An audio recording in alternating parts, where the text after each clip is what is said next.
Bienvenue sur un Yeti à la loupe, un podcast 100% HET Pro. Salut, bienvenue dans notre épisode bonus, un Yeti à la loupe. Je suis avec Naomi. Salut Nao. Salut Bunty, comment ça va ? Ça va bien, merci. Et toi ? Je vais bien, merci. Effectivement, aujourd'hui c'est une édition spéciale, puisque cet épisode sort en parallèle avec le journal de la HET, le Proactif, qui a pour thème « Vivre le caractère du Christ ». C'est-à-dire qu'aujourd'hui on va parler de vertus et pour ce faire nous avons 4 invités avec nous qui ont participé à un séminaire sur les vertus durant ce deuxième semestre à la HET Pro. En première partie nous aborderons ce thème de façon plus théorique, puis nous aurons une deuxième partie où l'on parlera plus de mise en pratique. Donc à tout de suite.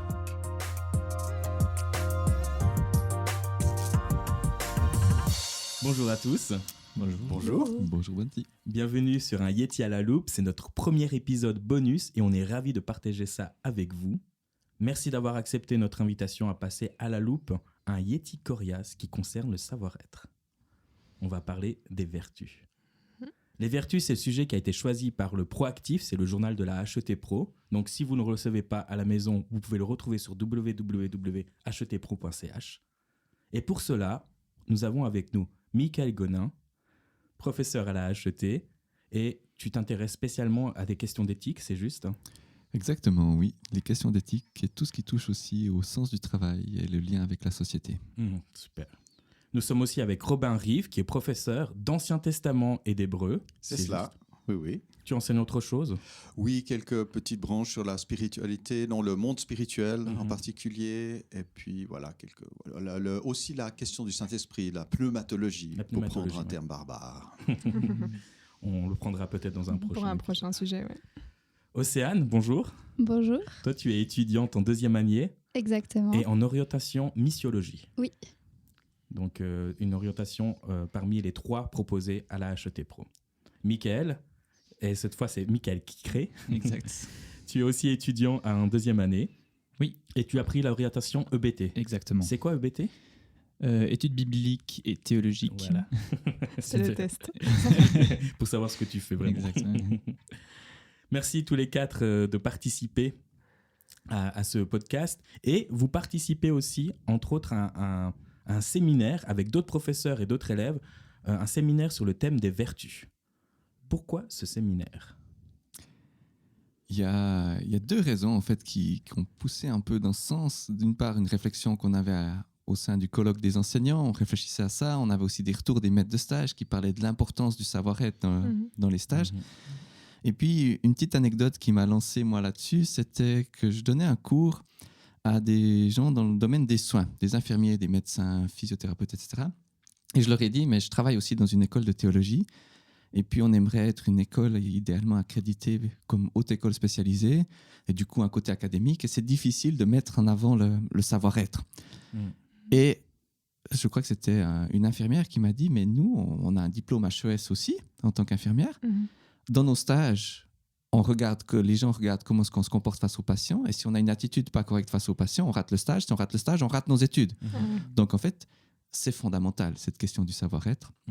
Et je me suis dit qu'il fallait aussi qu'on développe ça un peu plus. Et je crois qu'on est plusieurs à le penser ici. Ouais, super intéressant. Océane, toi qui participes du coup à ce séminaire, est-ce qu'en quelques mots, tu arriverais à nous définir ce qu'est une vertu ? Alors, je vais essayer. Quand on a commencé le cours, on avait tous une définition un peu différente, mais on est arrivé à la conclusion que c'était un aspect de la personnalité qui n'était pas acquis et qui s'apprenait, et qui faisait partie de l'identité de la personne et qui l'a poussé à faire le bien. C'est quelque chose qui se vit dans la culture et qui est basé sur des valeurs, donc en l'occurrence ici les valeurs chrétiennes.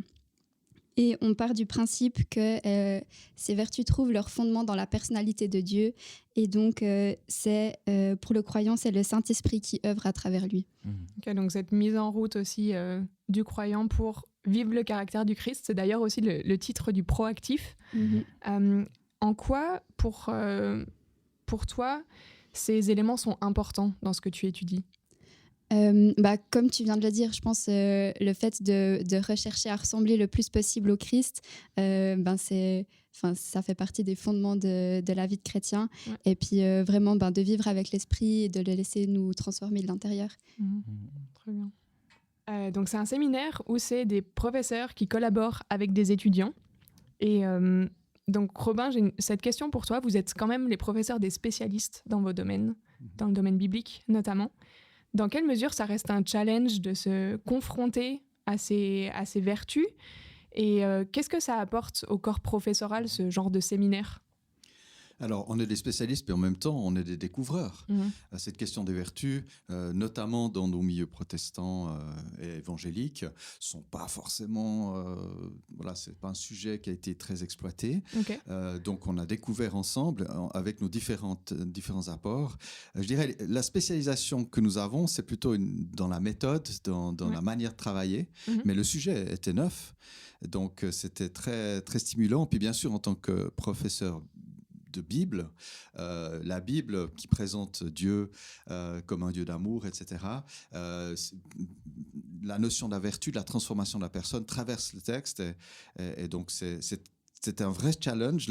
Je pense que le vrai défi, c'est aussi de faire connecter les différents domaines, les différentes approches. Qu'on ne soit pas juste enfermé dans la Bible, puis qu'on parte aussi dans les considérations en lien avec la philosophie, en lien avec la réalité pratique, etc. Ouais, c'est très interdisciplinaire aussi. Ah oui, et puis c'est ça qui fait la beauté de l'exercice.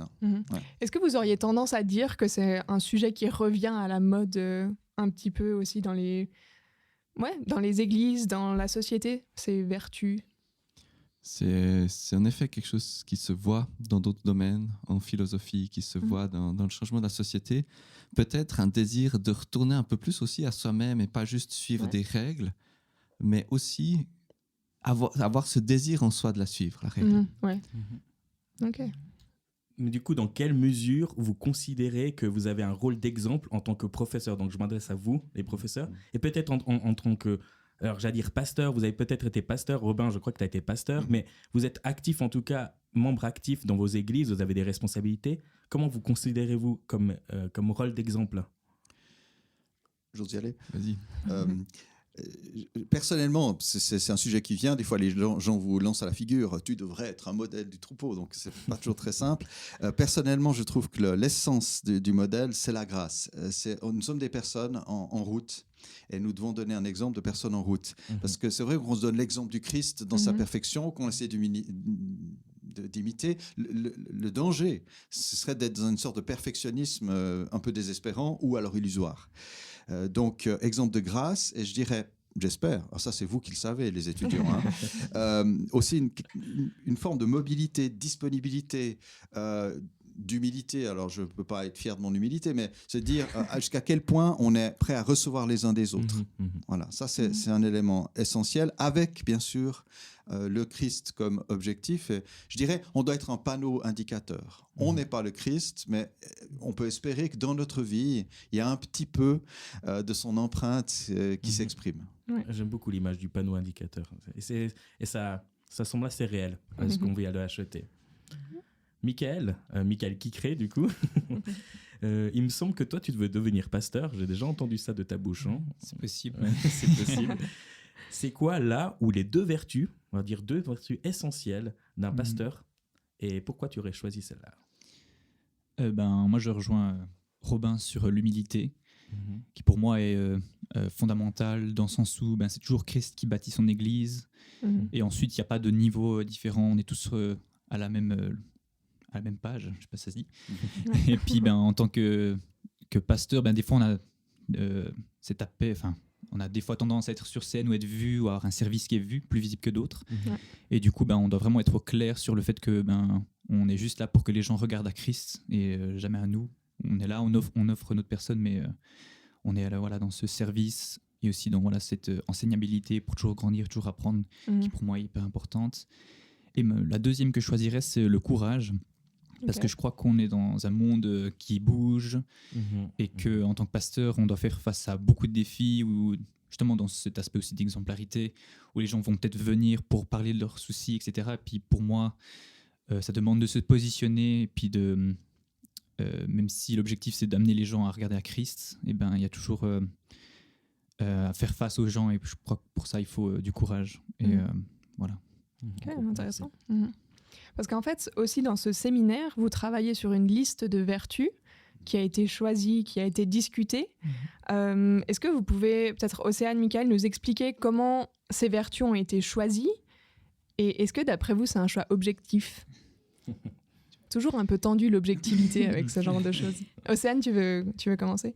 Alors, on les a choisis en groupe. Enfin, chacun a apporté les vertus qui lui semblaient importantes. On a fait un peu une liste. Et ensuite, on les a triées. On a essayé de les regrouper comme on pensait.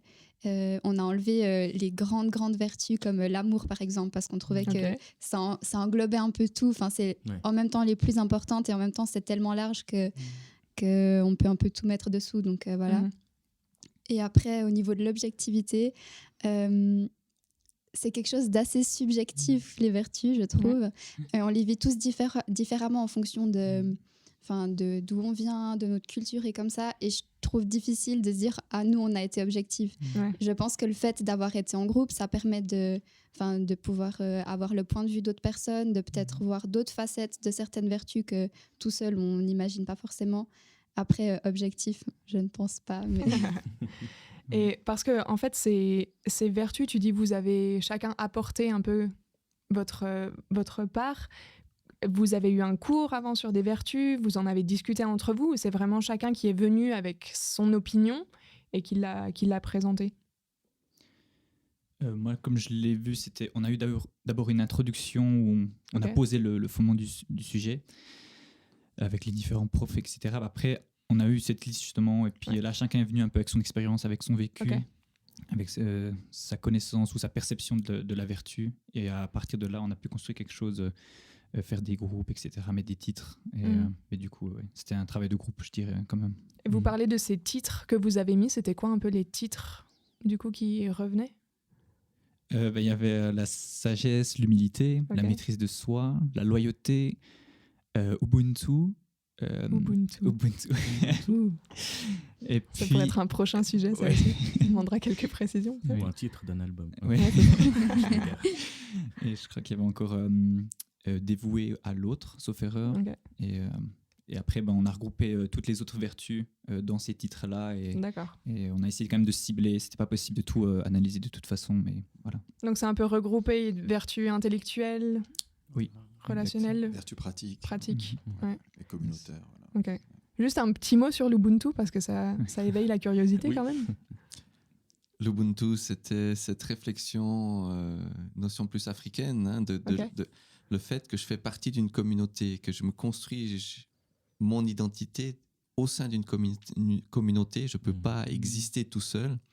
Et donc, la communauté... un bout m'aide à me définir et moi je vais aussi influencer la communauté dans l'autre sens. J'ai du coup aussi une responsabilité dans la communauté. On a pris le mot Ubuntu parce qu'il y avait ce côté vraiment typique qu'on retrouve en Afrique, mais on hésitait avec le mot grec koinonia qu'on retrouve dans le Nouveau Testament aussi, dans le livre des Actes, donc une notion qui n'est pas non plus totalement étrangère au monde biblique. Très bien. Et l'Ubuntu, c'est aussi le concept qui a guidé toute la réconciliation en Afrique du Sud après l'apartheid. Desmond Tutu, Nelson Mandela l'ont beaucoup promu. C'est intéressant. Pour ceux qui n'auraient pas écouté l'épisode précédent, c'est Monique qui nous parle un peu de cet aspect communautaire aussi dans le christianisme. Donc je vous invite à écouter l'épisode précédent d'un Yeti à la loupe. Exactement.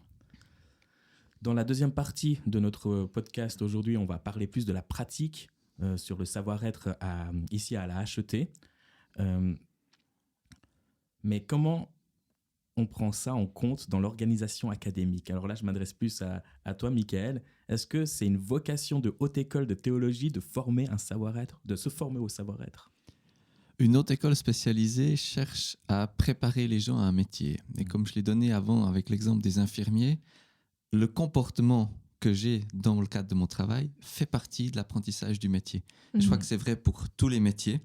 Donc oui, c'est pas possible de préparer des futurs pasteurs ou personnes engagées dans un ministère sans réfléchir, mais comment est-ce que je me positionne là-dedans ? Et je pense d'ailleurs que bibliquement aussi, le chrétien, il est tout le temps l'entier de la personne. Je ne peux pas être un docteur de la loi qui sait tout sans la vivre. Tout à fait. Et ce que je comprends de Dieu va changer qui je suis. Si je comprends ce que c'est un Dieu tout-puissant qui peut tout, qui décide de mourir sur une croix, et si je me dis je suis créé à son image, ça change complètement le comportement que je suis censé avoir ensuite quand je suis dans mon travail. Merci. Merci, on va faire une petite pause et on va se retrouver tout de suite après le jingle. À tout à l'heure. Tout à l'heure.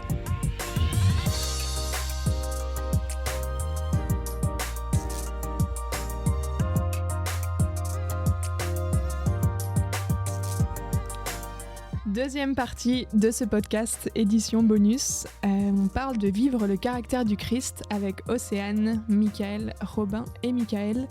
Merci encore d'être là. Et c'est vrai que dans la première partie, on a parlé un peu plus de tout ce qui est théorique. Et maintenant, on va parler plus de ce qui est pratique. Parce que la théorie sans la pratique, c'est un peu ambigu.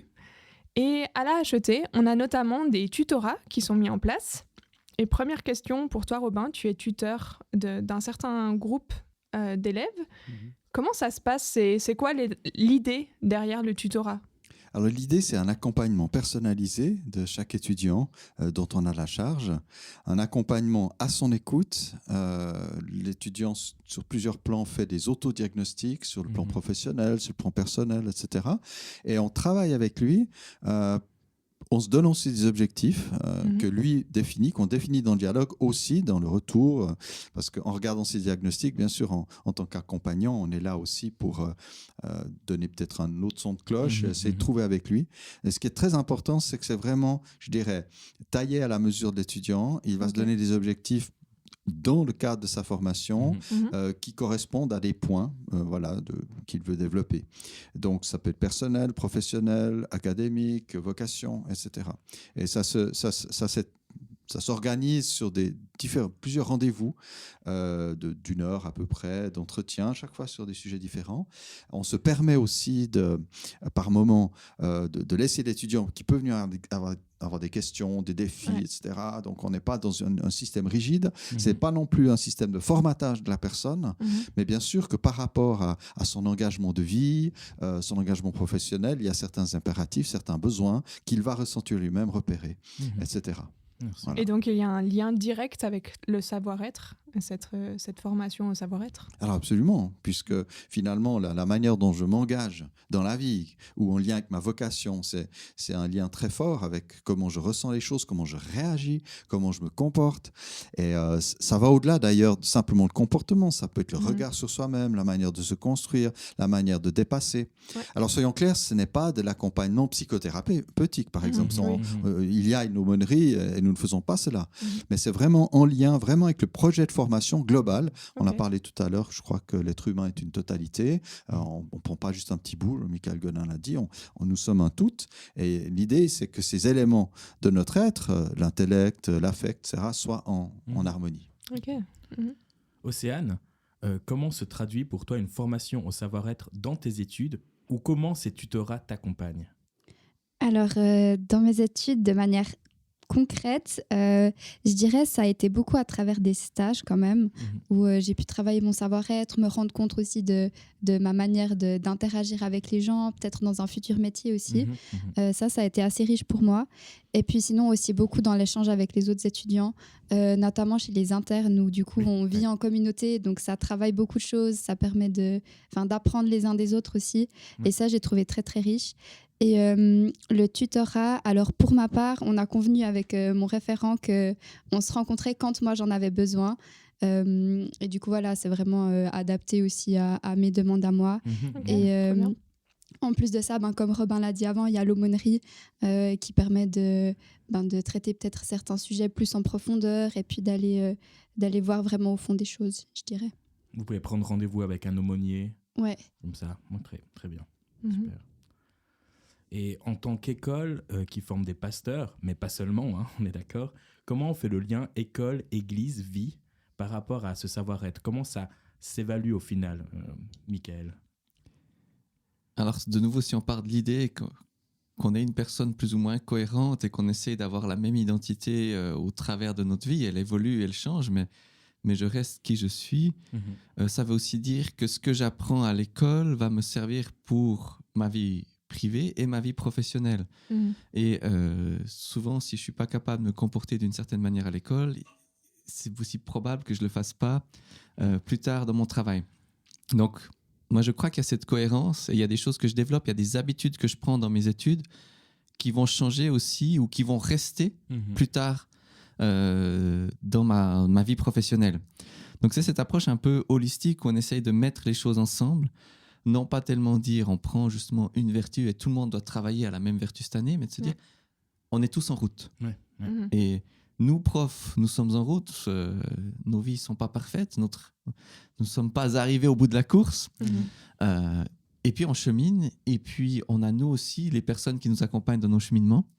Et puis, les étudiants, comment est-ce que nous, on peut les aider à cheminer, je dirais, en complément. On insiste sur le cheminement qui est peut-être plus lié à ce qui serait important au niveau professionnel, mais on vient en complément de ce que les étudiants vivent aussi dans leur communauté, leur famille ou à d'autres endroits. Donc, tout ça entre ensemble. On a mentionné les stages. Et puis après, aussi, on insiste sur savoir, savoir-faire, savoir-être. Et là aussi, les choses se mettent ensemble. Même dans un cours qui est peut-être plus axé sur le savoir à la base, un cours, par exemple, de théologie systématique, de doctrine de Dieu, quand je découvre ou quand j'apprends qui est Dieu, on peut faire un examen où on demande à l'étudiant de nous redire qui est Dieu, mais on peut aussi lui poser la question, qu'est-ce que ça change pour toi ? Comment est-ce que tu comprends ça pour ta vie ? Et ce n'est pas forcément une question de juste ou faux à ce moment-là, c'est plutôt de voir est-ce que je suis capable de me remettre en route moi-même, de me laisser interpeller moi-même et me dire « Ah ouais, là, en fait, ça confirme quelque chose que je sentais en moi, que je vivais déjà, ou au contraire, ça m'interpelle et j'y ai peut-être acheminé une fois. » Donc il y a une vraie volonté en fait de faire réfléchir l'étudiant sur sa vie personnelle et justement sa route à la suite du Christ. Je pense que c'est quelque chose d'essentiel pour son développement, pour juste sa posture au travail, pour qui il sera en tant que personne au travail, d'une part, et d'autre part, pour tous ceux qui vont devenir pasteurs, ça sera une des choses principales qu'on leur demandera, c'est d'accompagner des gens qui sont en réflexion sur des questions parce qu'ils traversent une crise de vie, parce qu'ils se posent des questions ou simplement parce qu'ils ont envie de cheminer. Ouais. Et donc, avant d'accompagner les autres aussi, peut-être être accompagné et apprendre à être accompagné pour voir comment, pour pas commettre sur les autres les choses qu'on n'a pas envie qu'ils nous fassent à nous. Ouais, c'est vrai. Alors, Michael, tout à l'heure, toi, tu parlais d'humilité et de courage.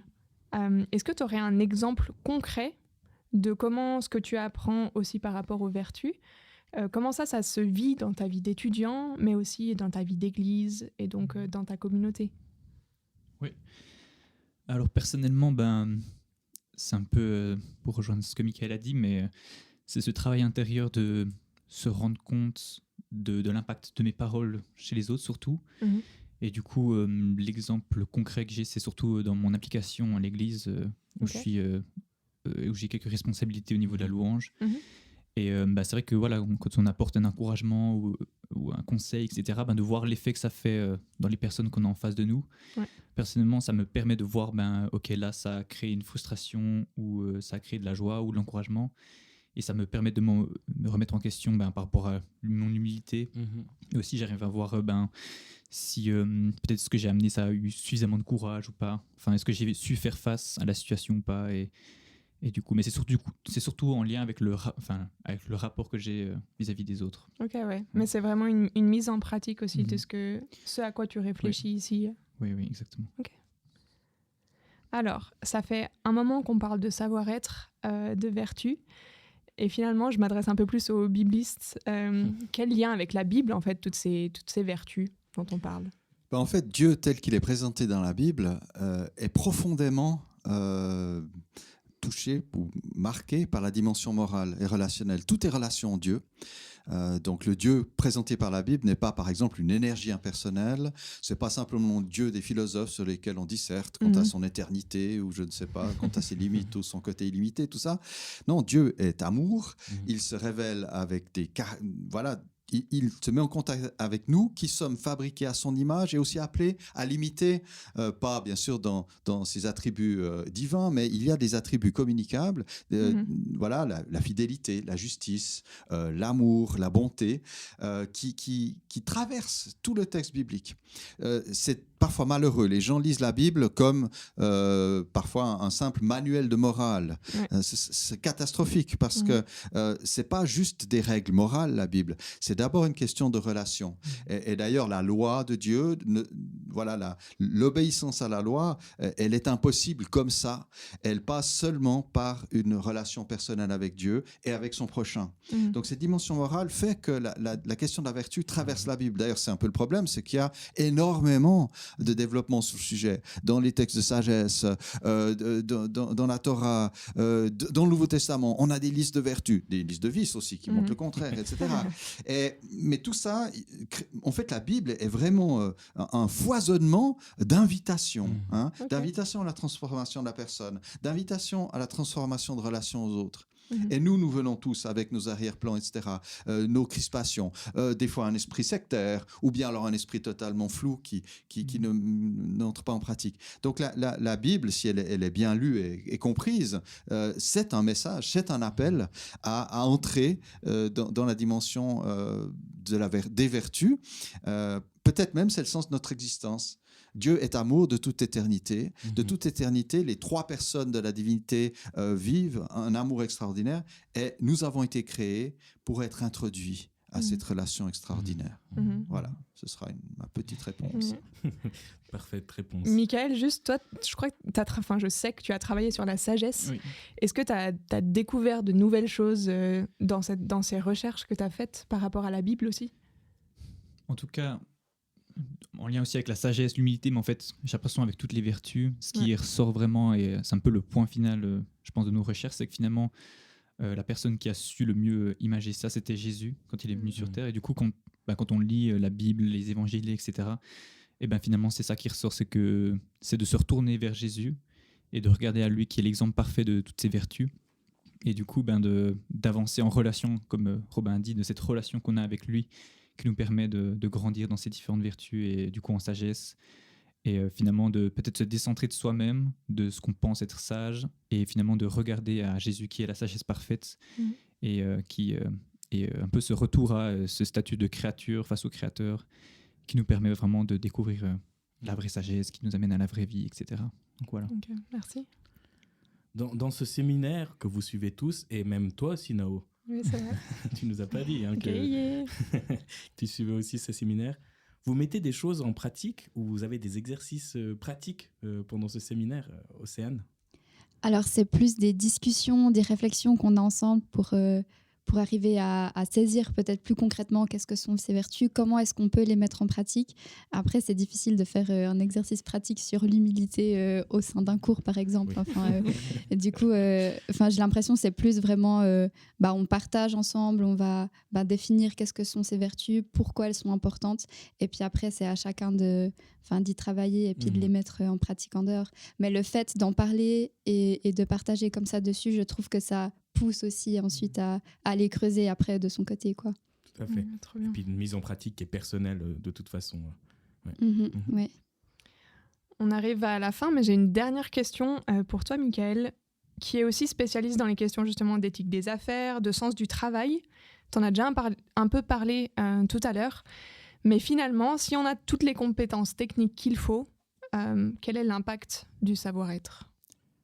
Alors j'aurais envie de dire c'est tout simple. La plupart des projets qui échouent pour des questions de personnes. Okay. C'est rarement pour des questions techniques.